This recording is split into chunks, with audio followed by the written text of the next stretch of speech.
As we know, Sunday is a special day for Christians, but here on GB News we acknowledge that faith comes in all shapes and sizes. And each week on The Political Correction, we aim to talk to someone at the heart of his or her community about what brings us together. In other words, our common ground. And I'm delighted to say that joining us now in the studio is seminarian and political commentator Calvin Robinson. Calvin, thank you for joining us here in the studio. It's all my pleasure. Today, so we're going to talk about one of your favourite subjects first. We're going to talk about Wokism, Wokism in the church. Right. Give us your thoughts. Oh, it's taking over. It is the new religion, Wokism. People are obsessed with race, gender, sexuality, all of the immutable characteristics, the things about ourselves we cannot help. They're obsessed with dividing us on these and focusing on these as if they are the most important thing about us. Whereas in my faith, in Christianity, the thing that unites us is our Christian faith. We are all one in the identity of Christ. But even if you're not a Christian, surely you should be focusing on the fact that we're all British, no matter what religion, what race, ethnicity, all these things don't matter, sexuality, none of them matter. It's all about what brings us together. But the church is just another public institution that has become totally obsessed with woke.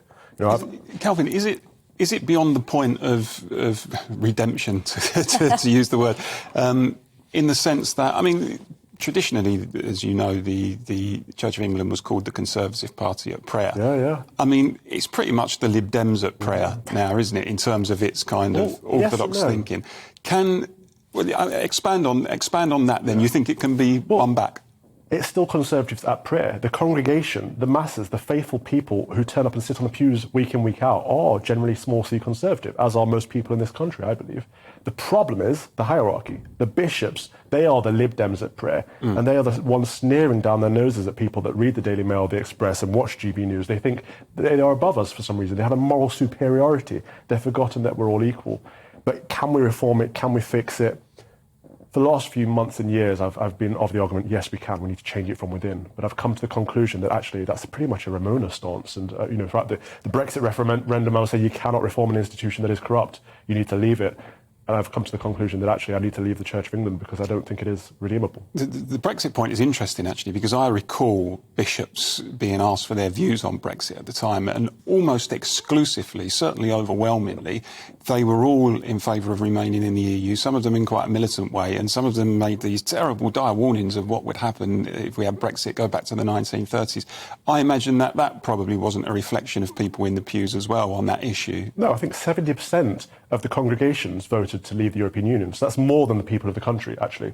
Christians were more for vote leave than the vast majority of people. But the bishops, 1 out of 116 of them outwardly voted to leave the European Union. And he was demoted from a bishop back to a parish priest and sent to the far end of the British Empire. So that just goes to show you what you get for speaking out. You know, you stick your head above the parapet and it gets chopped off. So you've said there, Calvin, that you're feeling like you're wanting to leave the Church of England. What next? I'm going to join a movement called GAFCON. So the Anglicanism is bigger than just the Church of England. It's strong in Africa, where they stick to Christian traditional teaching. It's getting stronger in North America, where people have split from the Episcopal Church there and formed the ACNA, the Anglican Church of North America. And it's under an umbrella called GAFCON. And these are people that want to be orthodox Anglicans, want to stick to traditional doctrine and not chase society with ever progressive norms on the issues of immutable characteristics, such as marriage in the church is between a man and a woman. That is scriptural. That's how it works. People can have different ideas in the state, that's fine. But within the church, you cannot change the Bible. And people that want to do things like that, like re-blessing people that change gender, when the Bible would say, God made man male, God made woman female, and God made you in God's image, therefore he loves you for who you are in the body that you are in. All of these things are rooted in Christianity, and people are trying to push Christianity to address liberal progressive norms of the state, and that's inappropriate. So the GAFCON movement says, no, we're going to stick with tradition. And a number of, just very quickly if I can, Deanna, sorry, a number of Anglicans have taken the path to Rome, Calvin, haven't they? You've never been tempted? I'm too English for that. I could not break down. No, I love my Roman brothers and sisters, but I couldn't swim the Tiber. It's not, I couldn't do it. Well, I'm going to throw to Arlene, because Arlene has got a question for you, Calvin. Well, I'm very relieved with the last answer, Calvin, as you can imagine, in terms of Rome. But in terms of the Church of England and indeed the Church of Ireland, for that matter, do you think it's time for a new reformation? I'm GAFCON is something that I'm very familiar with. It's a great organisation. So I'm wondering, is it time for a new reformation in the Church of England?